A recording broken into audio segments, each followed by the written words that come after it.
Sorry this review is a little late. I have technical difficulties with my camera last night, so I couldn't record these two reviews right after the episodes aired, as I normally do. You know, after I spend about an hour ironing out the outline of a script. But anyway, finally fixed the camera by causing it to come almost completely apart and then slamming it back together really hard. And for some reason that caused it to start recording again. I hope it holds out for the rest of this review, so I'll stop babbling on. I was on the road most of the day today, so this is literally the first chance I've got.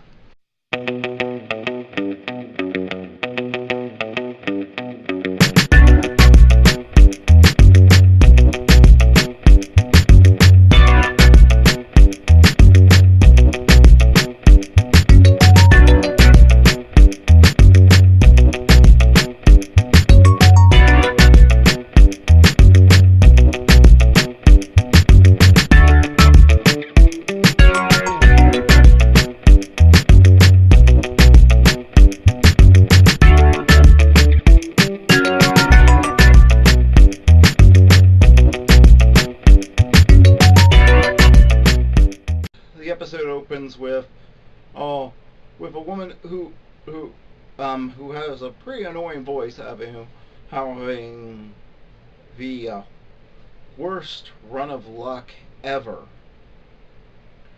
She then gets on to saying she loses her job, everything goes wrong for her, and then she ends up on a city bus sitting next to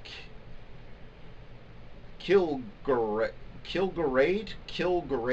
I don't know how you're supposed to pronounce that. It's the villain from last week's episode. Oh, and I know they said her name, but I can't put my finger on it at the moment, so I'm just gonna call her Luck Lady. But anyway,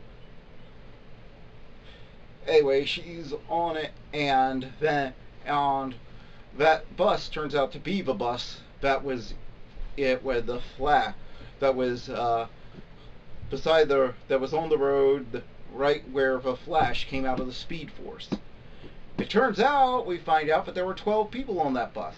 Yeah, the 12 people the Thinker is looking for, and they're being exposed to dark energy that came out of the Speed Force with the Flash, is what is giving them powers. Her powers basically translate to be the luck virus with a nasty side effect. I know they try to explain it through quantum entanglement theory, but quite honestly, their explanation is so ridiculous and lacking in scientific basis. They may as well have said that a butterfly caused the stars to come apart, and since they're no longer forming God's daisy chain, the universe is falling out of the orbit of the giant turtle. So throughout this review, I'm just going to refer to it as the luck virus, because that's what it boils down to. If you've seen the Red Dwarf episode Quarantine, she has the luck virus. Everything changes for her. Everything always goes her way. Unfortunately, unlike that episode unlike that virus, her being lucky causes everyone else to have bad luck. And we see that play out throughout the episode. So, Wally is getting ready for a date with Jesse, only to have Wells come over. Turns out he must have done something on the other side, because he got kicked off the team and kicked out of his universe. So Earth 2 Wells is now stuck in our dimension. And let me say, thank you, Tom Kagol. I don't know how to pronounce his name.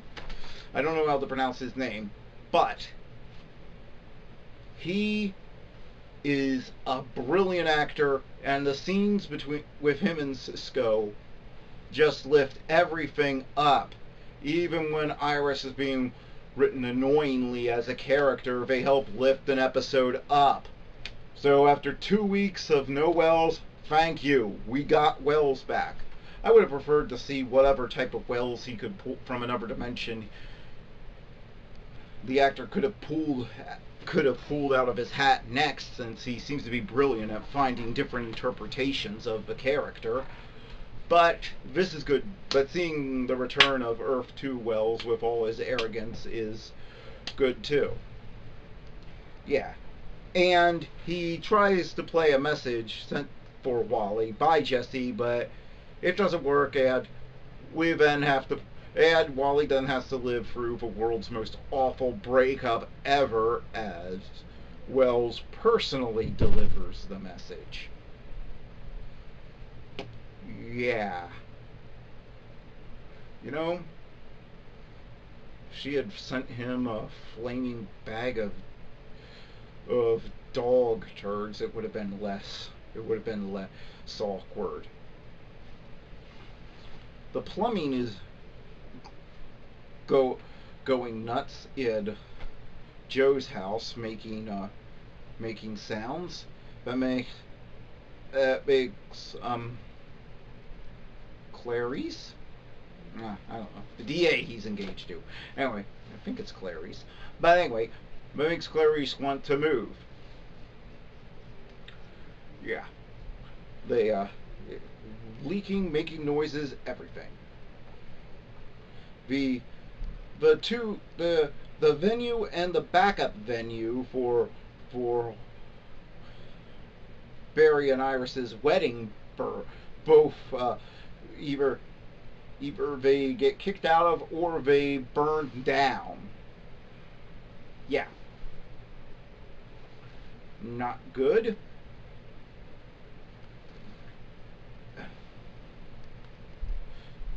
And, well,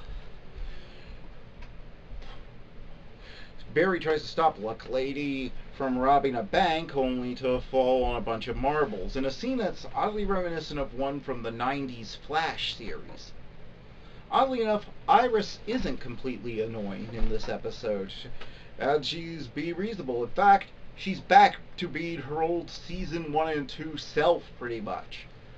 With everything going wrong, she has the first intelligent fault that I've been thinking of ever since I ever first read a story where a superhero was engaged in a comic or saw one on TV. She suddenly realizes that she figures that booking a wedding is pretty stupid, since you just know a supervillain is going to ruin it. Yeah. She's finally realized what type of universe she's living in. If you're engaged to a superhero, that means a supervillain is going to ruin the wedding anyway, so why bother? And with everything going wrong, she and Barry try to get married at a church. Only an altar boy burns the wrong incense, and the priest has an allergic reaction. His face breaks out and his airways constrict in the middle of the ceremony. Meanwhile, Luck Lady continues winning stuff. And her voice may be annoying, but she's actually a sympathetic character. But you can see what makes her a villain. But there's a very good scene that shows what makes her a villain and what makes Barry a hero. And that is, and why I like Grant Gustin's interpretation of Barry Allen.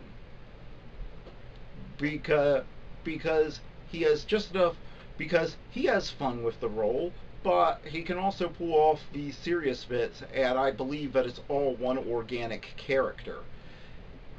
And that's why to me he's the definitive live action Flash. But anyway, she figures that after all her bad luck, people just owe her. Barry tries to talk her down, but she points out that he can't even touch her without something bad happening all around her, so he better not. So she continues with her winning money at gambling plan, and things start going worse and worse around the city. Which the actress playing Luck Lady, it may not. Her voice comes off as a little grating. However, I will say this: I think that she'd make an amazing Harley Quinn. She'd definitely be better than whoever it was they had in the movie Suicide Squad. Something about her attitude, her body language, and in particular her voice just screams definitive Harley Quinn to me. I was watching the episode, and it just, the whole thing just, I was like, okay, I wish they had gotten somebody else to play his part, but she seems very Harley Quinn-esque. You see, I could see them putting her in the costume that she had in Batman the Animated Series and completely pulling off an accurate to the cartoon version of that character. So anyway, despite Barry managing to get himself locked in his own power dampening cuffs, and a plane nearly crashing because one of its engines because the pilot of it for the second time has a goose fly into the engine and cause it to blow up, and they lose part of the engine. Where's Superman when you need him? Oh yeah, he's off in another dimension. He's off in another dimension letting his cousin do all the heavy lifting. Jerk.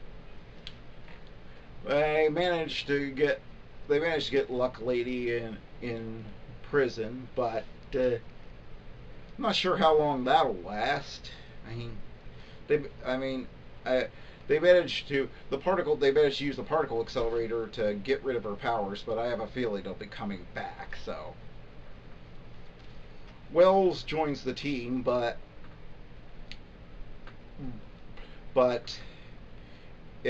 Wally leaves, which I guess the writers finally figured out that they were having trouble writing enough material for two speedsters. Wally realizes that they went through the whole disaster and there wasn't anything for him to do, so he's decided to leave. Joe is after things are patched up, Joe is able to keep his house and doesn't have to move, so they don't have to tear down an expensive standing set like they were going to. I always hate this plot line of, we're going to move! No, you're not. I mean, as a 7-year-old kid, I watched this on TV, and they always do this in all TV shows. They always make you think our main characters are moving, but you're always like, no, you're not. I know you built that set. Even as a 7-year-old kid, I was like, you built that expensive set at the beginning of the series. No way you're writing it off and building a new expensive set. And everything turns out hunky-dory for now, only they realize that somebody that not only is very responsible for creating the people that they're dealing with, but someone else is behind it. Someone else, of course, being the thinker. Oh, and I have to say, special props, Caitlin is back to acting like her old self. There's a scene of she, Cisco, and Barry playing laser tag, and it is hilarious, and she is back to her old self. No sign of Killer Frost, which makes me wish that they just drop this whole Killer Frost thing, or let her find balance soon. They played it out in Season 3. They did everything there was to do with it, pretty much. Everything they've done so far this season has been a repeat of that, and everything you could do with it is going to be a repeat of that, so please, just drop it. But overall, I'm going to say this is the first episode of The Flash this season that I've thoroughly enjoyed without any reservations. That is why I'm giving this a final score of 8 out of 10. It may be a little lightweight, and it may not have a lot of major character moments, but it has enough of them to make it fly, and it's just a good time spent with Team Flash, and Wally's exit from the show, which I'm sad to see, just gives it a little more weight. So, yeah, if you're going to start with one episode this season, start with this one, because it is head and shoulders above what else we've had this season, and I hope they continue making episodes like this and not ones like we had like last week.